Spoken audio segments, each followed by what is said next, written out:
전도의 정석이라는 제목으로 말씀을 나누도록 하겠습니다. 여러분, 코로나19가 이제 전파된 지 1년이 훌쩍 넘어가고 있습니다. 지금까지 통계에 의하면 코로나로 감염된 사람이 1억 명에 이르고 사망자가 200만 명을 전 세계적으로 넘었습니다. 우리는 이 코로나를 경험하면서 이 바이러스 하나의 전파 속도와 파급력을 보면서 놀라지 않을 수가 없습니다. 우리가 예상했던 것보다 파급력이 크고 또 길고 전파 속도가 매우 빠른 것이죠. 최근에 그 WHO에서 우한의 수산물 시장에서 중요한 단서가 발견됐다고 말했습니다. 그러니까 WHO에서 코로나의 근원지가 어디냐 이것을 이제 찾으려고 우한에 방문을 했지요. 그리고 수산물 시장에서 단서가 발견됐다 이렇게 말했습니다. 코로나의 근원지가 수산물 시장인지 우한 연구소인지는 뭐 확실히 모르겠습니다만 중국 우한인 것은 확실해 보입니다. 그죠? 이 코로나 사태를 경험하면서 제 안에 떠오르는 또 하나의 생각이 있었습니다. 그것은 바로 코로나19보다 더 오랜 시간 동안 끊임없이 전파되었으며 코로나19보다 그 파급력은 훨씬 큰 사건이 있었습니다. 그것은 바로 하나님 나라의 복음이죠. 하나님 나라의 복음. 코로나는 세상에 악영향을 끼쳤지만 이 복음은 선한 영향력을 우리 가운데 주었습니다. 이 하나님 나라의 복음에 전염된 사람들은 죄의 문제로부터 자유함을 얻었습니다. 절망 가운데 있던 자들이 소망을 품게 되었고 지친 영혼들이 이제 회복과 위로를 경험하게 되었습니다. 하나님 나라의 이 복음에 전염된 사람들은 질병으로부터 치유함을 얻었고 우울감에 빠졌던 사람들이 기뻐 날뛰기 시작했고 누군가를 저주했던 사람이 누군가를 축복하는 사람으로 바뀌었으며 마음의 적들과의 화해와 용서의 변화들이 일어나기 시작합니다.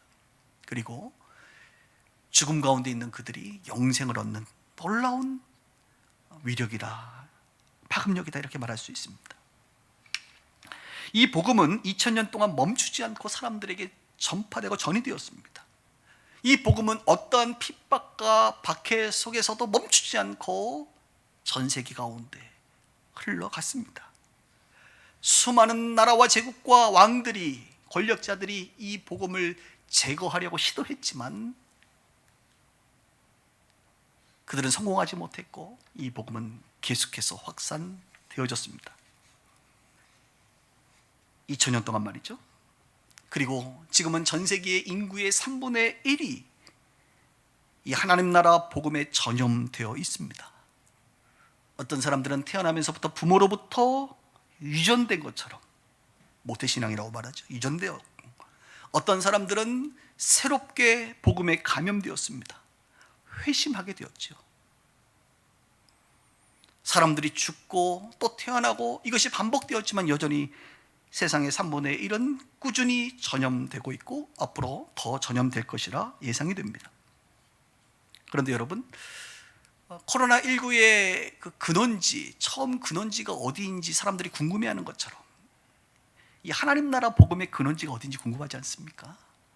저는 오늘 그 근원지에서 일어나는, 어떻게 보면 처음으로 하나님 나라의 복음이 전이되고 전염되고 전파되어졌던 그 근원지에 대한 이야기를 좀 하고 싶습니다. 그 근원지는 바로 오늘 우리가 살펴보게 될 요한복음 1장에 등장하는 요단강 인근입니다. 요단강 인근. 요단강에서 예수님이 세례를 받으셨습니다. 세례를 받으실 때 하늘 문이 열렸고 하나님의 음성이 들렸지요. 이는 내 사랑하는 자다, 이는 내가 기뻐하는 자다. 하나님의 음성이 들렸습니다. 성령이 비둘기처럼 내려오셨습니다. 이것은 성경에서 매우 중요한 사건입니다. 왜냐하면 우리가 알고 있는 성부, 성자, 성령, 하나님, 예수님, 성령님이 삼위일체이신데 한 분이신데 세 분이시란 말이죠. 그런데 오늘 예수님이 세례받는 장면이야말로 삼위일체가 함께하면서 독립적으로 각각 거하시는 이 비밀을 우리가 발견하게 되는 날이죠. 예수님이 계셨고 하나님께서 하나님의 음성으로 하나님이 계셨고 성령께서 임재하시는 삼위일체의 모습을 보는 순간이다, 이렇게 말할 수 있습니다. 그리고 세례를 주었던 세례 요한은 그 예수님을 향하여 이렇게 선포합니다. 보라, 세상 죄를 지고 가는 하나님의 어린 양이로다.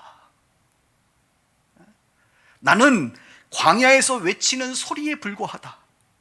나는 이분이 오시는 것을 예비하는 자에 불과하다. 나는 이분의 신발끈도 맬 수 없는 그런 존재에 불과하다. 이분이 바로 예수님이 하나님의 아들이시다.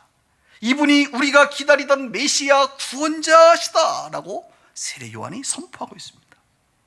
그때에 이 세례 요한을 따랐던 안드레와 요한이라고 하는 제자가 세례 요한의 말을 듣고 예수님을 만나게 됩니다. 그리고 예수님과 함께 시간을 보낸 후에 그들은 이제 세례 요한이 아닌 예수님의 제자가 되어 예수님을 따르게 됩니다. 그 중에 안드레는 자기의 형제인 시몬, 이제 베드로죠, 시몬에게 찾아가서 이렇게 말합니다. 우리가 메시아를 만났다. 한번 읽은 성경 35절 볼까요? 또 이튿날 요한이 자기 제자 중 두 사람과 함께 섰다가 예수께서 거리심을 보고 말하되 보라, 하나님의 어린 양이로다. 그랬더니 두 제자, 안드레와 요한입니다. 두 제자가 그의 말을 듣고 예수를 따르거늘. 여러분, 첫 번째로 우리가 주목해야 될 오늘 사람은 바로 안드레와 요한입니다. 복음의 근원지에서 세례 요한과 함께 첫 번째로 이 복음에 전염되어진 사람이 누구냐면 바로 안드레와 요한입니다. 이들은 세례 요한을 따르는 제자들이었습니다. 세례 요한이 메시아는 아니었지만 그 당시 따를 만한 분이었습니다. 한마디로 표현한다면 영향력 있는 사람이었습니다. 사람들은 영향력 있는 사람을 따릅니다. 지금도 세상의 사람들은 영향력 있는 사람들과 가까워지고 싶어 합니다. 그들의 열렬한 팬이 되고 싶어 합니다. 심지어 그들의 제자가 되고 싶어 하고 그 영향력 있는 사람이 하는 행동을 따라하게 되고 그가 입은 패션, 그 옷을 따라 입기 시작하고 그들의 가치관에 영향을 받고 그들의 인생 삶을 카피합니다. 지금도 사람들은 영향력 있는 사람들 주변에 모이고 그들의 제자가 됩니다. 그 영향력 있는 사람이 우리를 구원할 메시아는 아니지만 그들이 하는 행동과 삶을 따라가면 기쁨이 있고 행복합니다. 그리고 그들을 통해서 무언가 인생의 참된 의미를 발견할 수 있으리라 생각합니다. 그래서 많은 사람들은 영향력 있는 사람들을 따릅니다. 어느 그 회사의 사장님 그리고 장로님의 이야기를 들은 적이 있는데요. 이 장로님은 자기 회사에서 이제 직원들이 있잖아요. 직원들로부터 존경과 사랑을 받는, 그러니까 영향력 있는 그런 분이셨어요. 선한 영향력을 끼치는 사장님이셨습니다. 근데 이 장로님께서 하시는 일 중에 하나가 무엇이냐면 직원들을 몇 명씩 자기 집에 초대해서 식사를 한다는 거예요. 식사를 저녁을 같이 이렇게 먹으면서 대화를 한다는 겁니다. 직원들 입장에서는 사장님과 함께 식사를, 그것도 자기 집에, 사장님 집에 초청을 받아서 식사하는 것은 굉장히 큰 영광이고 기쁨이죠. 식사할 때 이런저런 이야기를 하고 또 궁금한 것들을 나누고, 물론 조금 불편할 수도 있겠지만 그래도 직원들이 좋아했던 그런 사장님이시기 때문에 기쁨으로 직원들이 그곳에 갑니다. 그런데 이제 장로님께서 식사를 마치고 나면 이렇게 한다는 거예요. 책을 갖고 온다는, 책을 똑같은 책을 온 이제 직원들한테 하나씩 나눠준다는 거예요. 그 책의 제목이 Why Jesus라고 하는 책인데요. 예수님이 누구신지에 대해서 나와 있는 책 중에 하나인데요. 그 책을 주면서 내 인생에 아주 선한 영향을 끼쳤던 책이니 우리 직원들이 오늘 여기 식사하신 분들, 여러분들도 한번 꼭 읽어봤으면 좋겠습니다. 이렇게 책을 준다는 거예요. 그리고 나서 한마디 한다는 거예요. 나중에 다 읽고 나서 소감이 어떤지를 좀 말씀해 달라고. 그러면 직원들이 읽을까요, 안 읽을까요? 읽죠. 나름 존경받는 분이기 때문에 읽습니다. 그분은 그렇게 전도한다는 거예요. 그리고 그 책을 읽고 짧은 시간에 복음을 전할 수가 없지만 책의 분량은 많잖아요. 그 책을 정독하고 나서 이제 사장님께서 직원들에게 가서 어땠냐고 물어보면 피드백을 받고, 또 그 중에는 나도 신앙생활을 하겠다고 결단한 사람들이 있어서 교회로 전도했다, 이런 이야기들을 들은 적이 있습니다. 여러분, 오늘 설교 제목이 전도의 정석이에요. 우리가 수학의 정석은 알지만 전도의 정석을 잘 모르는데, 오늘 이 복음이, 전도가 처음 일어났던 이 근원지에서 일어났던 것을 연구하다 보면 전도의 정석을 알 수 있습니다. 첫 번째 뭐냐면, 전도의 정석은 한번 따라해 볼래요? 능력 전도. 전도는 어떻게 하는 거냐? 능력으로 하는 거예요. 능력이라는 것은 각자에게 주어진 은사와 달란트, 여러분의 능력을 말합니다. 그래서 하나님께서 여러분들에게 은사와 달란트, 또 재능, 능력, 포지션, 이런 것들을 통하여 하나님이 여러분들을 영향력 있는 사람이 되기를 원하세요. 그래서 하나님께서 여러분들의 그 능력 때문에, 그 영향력 때문에 당신을 따르는 자들이 있다면, 당신을 따르는 것에서 끝나는 것이 아니라 그 사람들을 예수님께로 소개하는 자리로 만들기를 원하십니다. 능력 전도의 핵심은 뭐냐면 영향력, 다른 말로 권위입니다. 권위. 사람들은요, 권위 있는 사람들의 말을 귀 기울입니다. 여러분들도 뉴스를 보고 TV를 보시고 어떤 연예인들의 이야기를 귀 기울일 때 그 사람이 영향력 있는 사람, 존경받는 사람, 그 말에 권위가 있는 사람들의 이야기를 귀 기울이는 법이에요.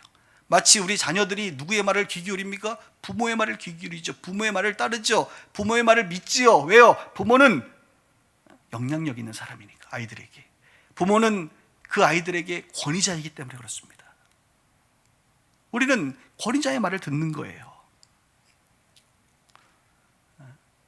바로 이 장로님, 아까 그 사장님이 권위자였거든요. 하나님이 그를 그렇게 높여주셨거든요. 그래서 그 권위자를 따르는 사람들에게 자기만을 따르는 세례 요한을 따르는 자가 아니라, 나는 아무 존재가 아니라, 나는 당신을 구원할 자가 아니라, 당신의 인생에 참된 의미를 부여할 수 있는 자가 아니라 바로 예수님, 저분이야말로 참된 구원자이시다, 메시아시다 라고 그분께 소개하는 거죠.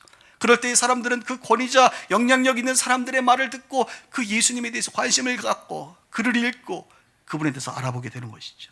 저렇게 영향력 있는 저 권위자가 알고 있고 믿고 있고 신뢰할 만한 분이라고 한다면 뭐가 있겠구나 라고 사람들은 생각하게 되는 거예요. 여러분은 지금 누구를 따르고 계신가요?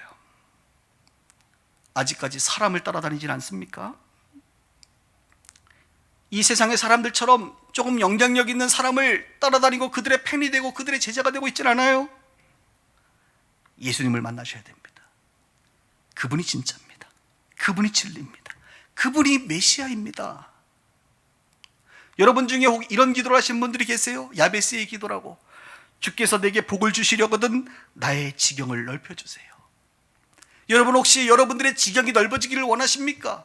여러분들이 더 영향력 있는 위치로 올라서기를 원하십니까? 더 많은 사람들에게 선한 영향력을 주는 사람들이 되기를 원하십니까?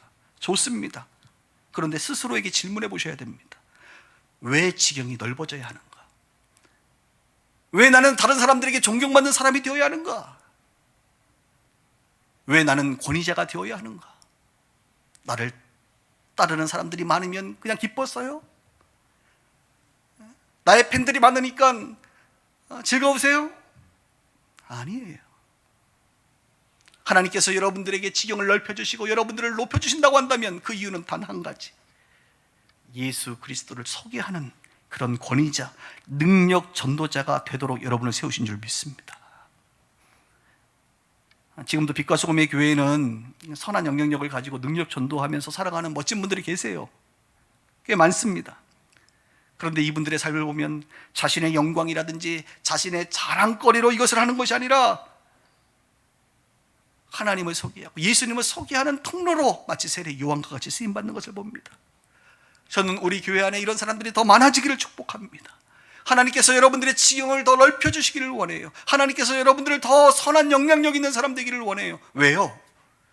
그래서 여러분을 통하여 여러분들의 권위로 말미암아, 그 능력으로 말미암아 주님을 알지 못했던 안드레와 요한 같은 사람들이 주님을 만날 수 있는 다리 역할을 여러분이 할 수 있기를 주님의 이름으로 축복하는 것입니다. 오늘 성경 두 번째로 보니까 43절부터 한번 제가 읽을게요. 이튿날 예수께서 갈릴리로 나가려 하시다가 빌립을 만나 이르시되 나를 따르라 하시니 빌립은 안드레와 베드로와 한 동네 벳세대 사람이라. 빌립이 나다나엘을 찾아 이르되 모세가 율법에 기록하였고 여러 선지자가 기록한 그 일을 우리가 만났으니 요셉의 아들 나사렛 예수니라. 이렇게 말을 해요. 여러분, 이제 예수님께서 안드레와 요한과 이제 시간을 보내고 그들이 예수님을 메시아로 발견하고 나서 그 다음 날 누구를 만나요? 빌립을 이제 찾아갑니다. 빌립을 만나서 말을 해요. 근데 그 말이 길지가 않아요. 뭐라고 말하죠? 나를 따르라. 그랬더니 빌립이 깨닫게 됩니다. 아, 구약의 모세가 기록하고 여러 선지자가 기록했던 그분. 오늘 여기 보면 그이라고 말해요. 여러분, 우리가 그이를 만났어. 그이라는 표현이 참 정겹죠. 그이를 만났다 내가. 이렇게 지금 빌립이 말하고 있는 거예요. 그는 나사렛 예수다. 좀 뜬금없지 않아요? 이 본문을 읽을 때마다. 갑자기 모르는 사람이 자기에게 찾아와서 몇 마디 이야기하고 나를 따르라 했는데 갑자기 모든 것을 버려두고 그분을 따라간다는 게 좀 여러분 이해가 되세요? 세리마태도 있죠. 세리마태 부를 때도 마찬가지였어요. 세관에 앉아있는 것을 보시고, 예수님이 세관에 앉아있는 세리를 보시고 가서 나를 따르라 하시니 마태가 모든 것을 버려두고 예수님을 따랐더라. 좀 엉뚱하지 않습니까? 우리가 빌립이라는 사람의 특징을 보면 나와 있어요. 빌립이라는 사람이 오늘 보니까 너무나도 순진하구나 이 사람은, 이렇게 생각되나요? 너무나도 순진해서 예수님이 날 따라와 했더니 따라가던가요? 마태가 너무나도 순진해서 따라와 했더니 그냥 따라가는 건가요? 아니에요, 여러분. 정반대입니다. 어떻게 알 수 있냐면 빌립의 이야기가 성경에 몇 군데 등장하는데 오병이어 기적 때 한번 등장합니다. 오병이어 기적 때 예수님이 무리를 보시고 빌립에게 말합니다. 우리가 어디서 떡을 사서 이 사람들을 먹이겠느냐 그랬더니 빌립이 탁 보는 순간 예수님 각자들에게 좀 있는 거 다 꺼내도 보니까 200데나리온의 떡이 부족합니다. 지금으로 얘기하면 2천만 원 정도의 떡이 부족합니다. 이렇게 예수님에게 답변을 한 사람이에요. 그렇게 허술한 사람이 아닙니다. 빌립은요 굉장히 합리적인 사람이에요. 딱 보니까 2천만 원 부족한데 떡이 뭐 굉장히 합리적이고 논리적이고 계산적인 사람이 바로 빌립이에요. 또 요한복음 14장에 보면 예수님께서 이렇게 말합니다. 예수님은 나를 알면 아버지 하나님을 알고 나를 본 것이다 이렇게 말을 했거든요. 그러니까 예수님을 아는 것이 하나님을 아는 것이고 하나님을 본 것이다고 말했더니 빌립이 나서서 뭐라고 말하냐? 주여 아버지를 우리에게 보여주옵소서. 그리하면 족하겠나이다 이렇게 말을 해요. 그러니까 예수님이 빌립아 나를 본 자는 아버지를 보았거늘 어찌하여 아버지를 보이라 하느냐 이렇게 예수님 말씀하거든요. 그러니까 빌립은 지금 뭘 얘기하고 있는 거예요? 나를 본 게 아버지를 본 거라고 했는데 아니 아버지를 보여주십시오. 하나님 보여주십시오. 그러면 내가 믿겠습니다. 이 얘기하는 거예요. 그러니까 빌립은 기본적으로 합리적이고 논리적이고 계산적일 뿐만 아니라 그는 보이는 것을 믿는 사람이에요. 보이는 것을. 그렇게 순진한 사람이 아니란 말이에요. 세리 마태는 어때요? 마태는 세리잖아요. 세리. 숫자에 아주 능한 사람이에요. 돈 세는 사람이에요. 우리로 얘기하면 문과생이 아니라 이과생이에요. 이과생. 예? 순진한 문과생이 아니란 말이에요. 그렇게 문학적이지 않아요. 계산적인 사람이란 말이에요. 그도 역시 합리적이고 논리적이고 계산적이고 눈에 보이는 것만 믿는 사람이 마태였습니다. 그런데 이런 사람들일수록 우리 예수님 뭐라고 말씀하십니까? 복잡하지 않아요. 나를 따르라 이렇게 말합니다. 굉장히 역설적이죠. 여러분 복음은 하나님의 나라는 논리로 설명되지 않기 때문에 우리 주님이 논리적인 사람들에게는 오히려 논리로 설명하지 않는 것 같아요. 논리는 과학은 한계가 있습니다. 영적 세계와 영적 진리를 발견하는데 논리적으로 다 설명되지 않는 것들이 많아요. 그래서 우리 예수님은 논리적으로 접근하지 아니하시고 신적 권위로 접근하는 것 같아요. 예수님께서 나를 따르라라고 선포하는 그 선포는 그들의 논리와 합리와 과학과 계산을 뛰어넘는 그분의 능력이 나타난 것입니다. 성령에 충만하신 예수님은 그 성령 충만함으로 나타난 복음의 능력, 성령의 능력으로 말미암아 그들을 압도해버린 겁니다. 그 복음의 성령의 능력의 압도가 빌립을 무언가 예수님을 따르게 하는 그의 성품과 성향을 뛰어넘는 강력한 능력이 된 것이죠. 그래서 그는 바로 내가 기다렸던 메시아, 그 일을 내가 만났다. 논리적으로 합리적으로 설명되진 않지만 저분이다, 저분이 확실하다, 이렇게 말하고 있는 거예요. 전도의 정석 두 번째는 뭔지 아십니까? 첫 번째는 능력으로 하는 능력 전도라고 그랬죠. 두 번째는 우리 예수님처럼 뜬금없이 노방에서 하는 노방전도입니다. 노방전도. 이게 전도의 정석이에요, 여러분.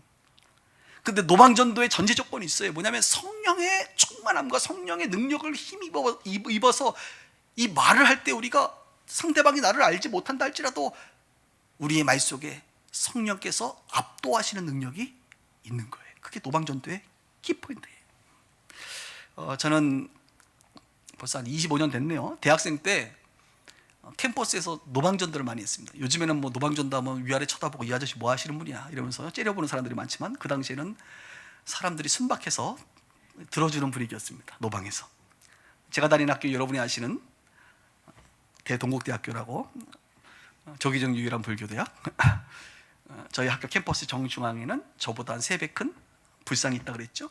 그리고 그 불상님 주변을 이렇게 동그랗게 턱을 만들어서 사람들이 그 주변을 동그랗게 있는 그곳을 앉아 있었어요. 이렇게 앉아 있었어요. 저는 항상 저의 전도의 위치는 불상의 발자락이었습니다. 거기 앉아 있는 사람들에게 가서 조그만 사형리 쪽지를 가지고, 혹시 이거 보신 적 있어요? 뭐예요? 아, 이거요, 사형리인데, 사형리 일부러 한자로 만들어놔서 못 알아듣게. 사형리 들어보신 적 없어요? 모르겠는데요. 보세요 한번. 자연계의 자연법칙이 있듯이 하나님과 사람 사이에도 영적인 원리가 있습니다. 1원리, 하나님은 당신을 사랑하시고. 이때 똑바로 그 사람을 쳐다봐야 돼요. 이 첫 번째 메시지에 강력한 성령의 압도가 있어야 돼. 자매님, 형제님, 어이, 이봐, 하나님은 당신을 사랑하시며 당신을 위한 놀라운 계획을 가지고 있어요. 할렐루야. 제가 카메라를 보고 말하겠습니다. 여러분을 똑바로 쳐다보면서 말해요. 여러분 의심하지 마세요. 하나님은 여러분들을 사랑하시며 여러분들을 위한 놀라운 계획을 가지고 계십니다. 제가 압도당하고 계신 거죠? 이 일을 제가 수십 명, 수백 명에게 했어요. 정말로. 그리고 꽤 많은 사람들이 예수님을 믿겠다고 영접 기도를 그 불상에서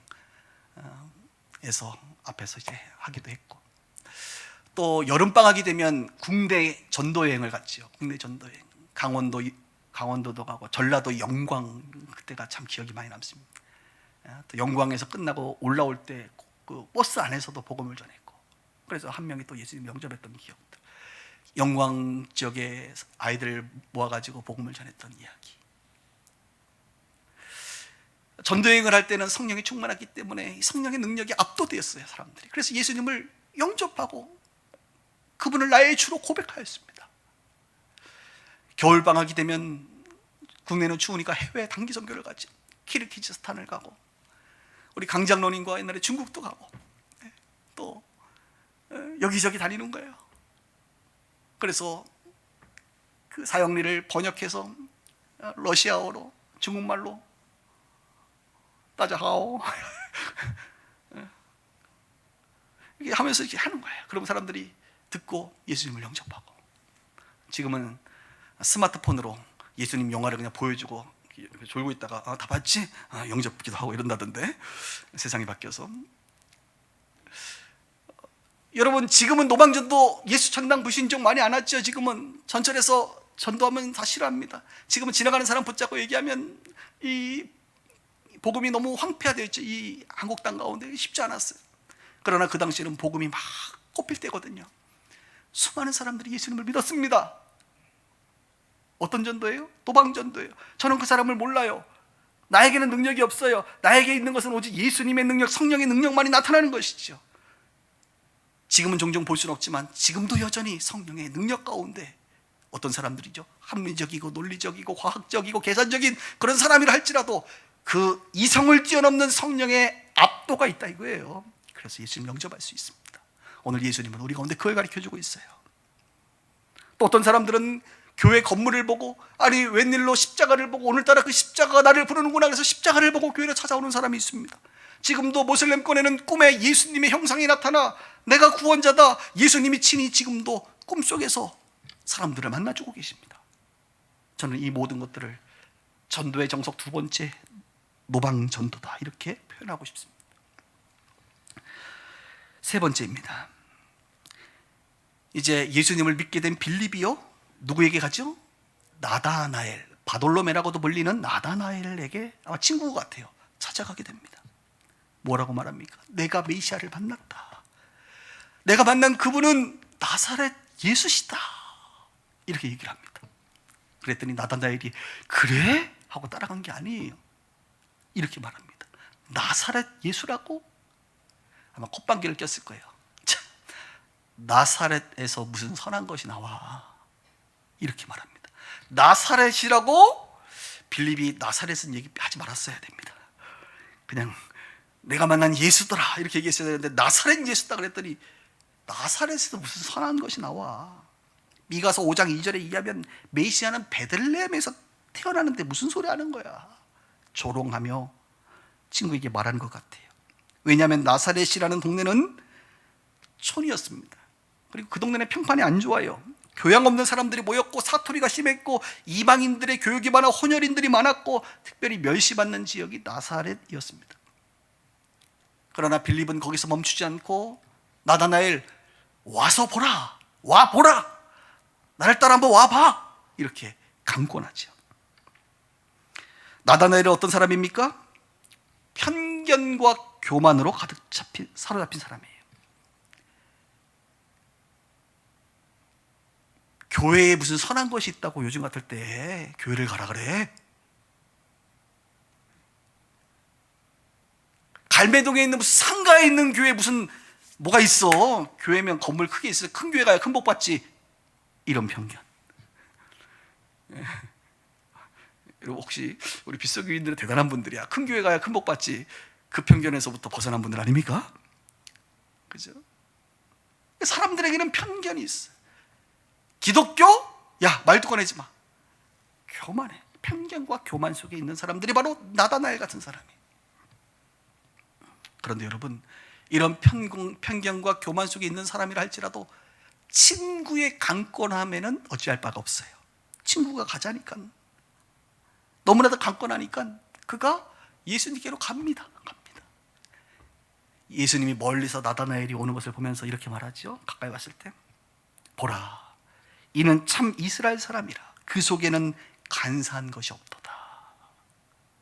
나다나엘에게 말하는 거야. 나다나엘, 너를 보니까 참 이스라엘 사람이고 네 안에는 간사한 것이 없구나 이렇게 말을 합니다. 그랬더니 나다나엘이 너무 놀란 거예요. 자기의 인격과 성품을 너무나도 꿰뚫고 있기 때문에. 그리고 나서 예수님이 한마디 더 합니다. 네가 무화과나무 아래 있을 때에 내가 너를 보았다. 그 말 앞에 나다나엘이 뒤집어집니다.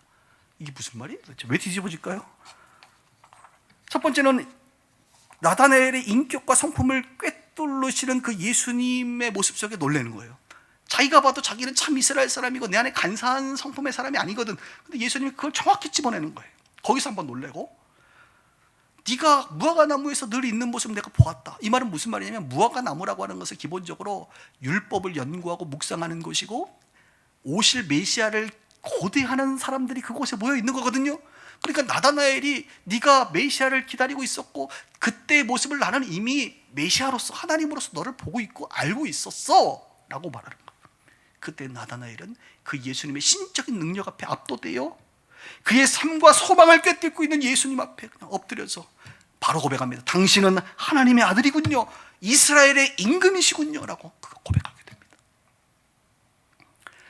그럼 전도의 정석 세 번째가 뭔지 아세요?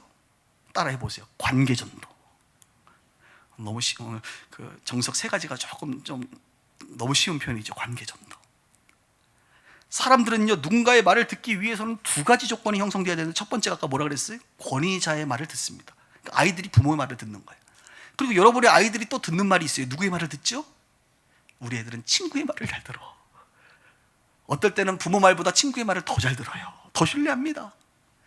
그러니까 누군가 말을 할 때 그 말을 들으려면 조건이 어떻게 돼야 된다? 말하는 사람이 나의 권위자이든가, 말하는 사람이 나와 친밀한 관계 속에 있는 친구이든가. 친밀한 관계 속의 사람의 말은 들어보거든요, 사람들이. 그 사람과 오랫동안 교제해봤으니 거짓말은 아니네. 나다나엘이 보니까 빌립이 지금 얘가 합리적이는데 얘가 진짜 메시아를 만났나 보다. 나사렛에서 무슨 선한 것이 나와 말은 했지만 이놈 봐라, 얘가 이런 애가 아닌데. 친구의 말을 한번 들어보는 거란 말이죠. 권위관계와 친밀관계가 아니고서는 사람들은 말을 듣지 않습니다. 지나가는 사람 붙잡고 예수 믿었어요? 안 들어요. 여러분이 누군지. 메시지가 아무리 좋아도 메신저에 대한 신뢰가 없으면 안 듣거든요. 메신저에 대한 신뢰는 권위와 친밀함이거든요.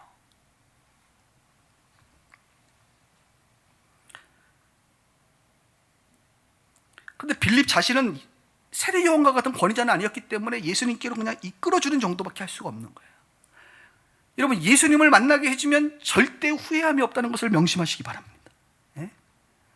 예수님을 만나게 해주면 후회함이 없어요. 이건 여러분의 믿음의 분량이에요.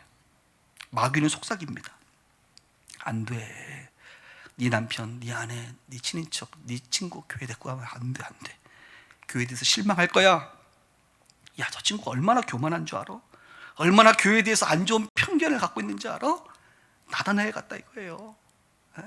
그런 편견과 교만 속에 있는 자들을 데리고 가면 안 돼. 너 괜히 욕먹어. 너 관계에 틀어져. 이렇게 생각하게 만드는 게 마귀의 속삭임이에요.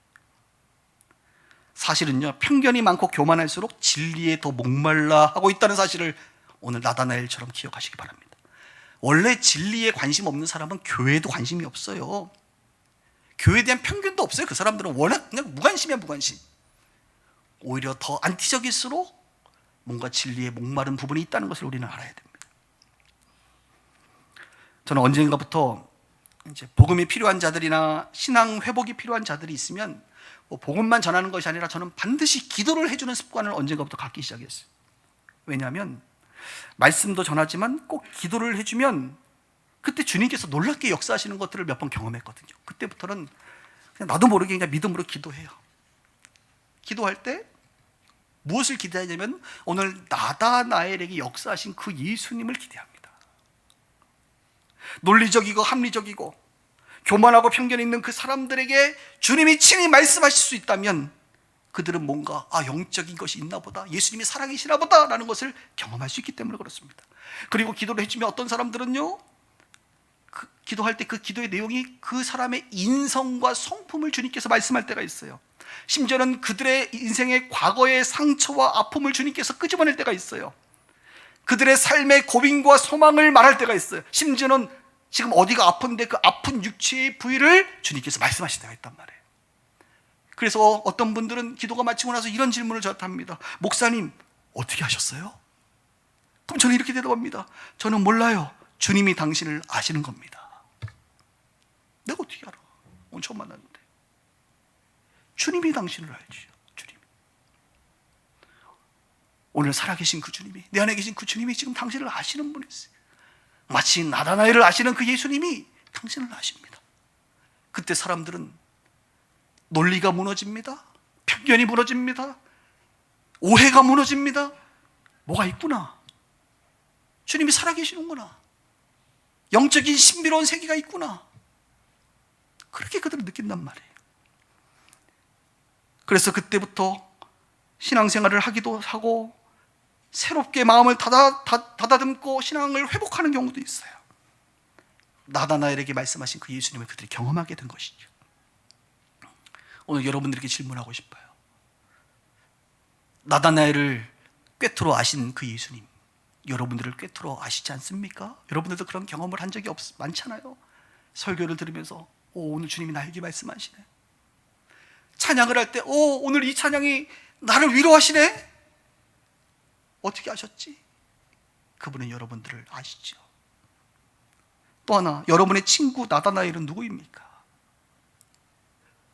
빌립에게 친구 나다나엘이 있었던 것처럼 여러분들의 친구도 있잖아요. 여러분의 친구 나다나엘은 누구예요? 오늘 그는 교만한가요? 교회에 편견이 있나요? 그는 도저히 안 되겠습니까? 신앙생활이?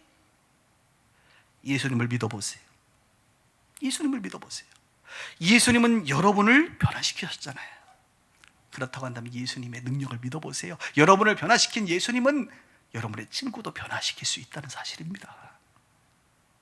저는요, 저를 변화시키신 예수님을 보면서 나를 변화시키셨으면 세상의 모든 사람은 다 변화시킬 수 있다고 믿는 사람입니다. 그래서 저는 자신 있게 선포합니다. 빗소교회 오게 해봐라. 근처에 있는 교회 가게 해봐라. 그가 교회에 계속 나올 수만 있다면, 그가 예배를 꾸준히 드릴 수만 있다면 주님은 그를 만나 주실 것이다. 그리고 그가 메시아를 만났다고 오늘 빌립처럼 나다나엘처럼 고백하게 될 것이다 라고 확신합니다. 오늘 말씀을 좀 정리하면서, 여러분들도 예수님을 믿거나 빗소 교회로 오신 과정이 세 가지 중에 하나일 거예요. 노방전도, 빌립처럼 노방에서 누군가 여러분들에게 복음을 전해줬거나, 여러분이 교회 건물을 보거나 홈페이지를 보거나 십자가를 보고 이 교회에 찾아오셨을 경우가 많습니다. 두 번째, 관계전도. 나다나엘처럼 아는 분, 지인, 친구, 부모, 엄마, 아빠, 누군가의 손에 이끌려 그 친밀한 누군가, 믿을 만한 그분 누군가, 나를 이상한 데로 끌고 가지 않을 거야 이 사람은, 그런 신뢰감과 친밀감을 가지고 있는 그분의 손에 붙잡혀 교회 오신 분들이 있을 거예요. 때로는 능력전도로 안드레와 요한처럼 세례 요한과 같은 권위 있는 자가 소개해줘서, 또 어떤 취미활동, 달란트를 통해서 몰랐던 그 권위자를 만나게 되고 그 권위자를 통하여 교회에 오게 되었던 경우들이 있을 거예요. 이렇게 우리는 주님을 만나고 교회에 오는 경우들이 있습니다. 그리고 우리는 예수님을 만나게 되었고, 예수님을 만나고 이렇게 고백하게 되었습니다. 안드레처럼 우리는 메시아를 만났다. 빌립처럼 그 일을 우리가 만났으니 나사렛 예수더라. 나다나엘처럼 당신은 하나님의 아들이시요 당신은 이스라엘의 임금이십니다. 여러분이 만난 메시아 구원자, 오늘 주님은 여러분들을 통하여 그 예수가 전파되기를 원하십니다. 그렇게 쓰임받는 우리 모두가 되기를 원하고 빗소교회가 되기를 주님의 이름으로 축원합니다.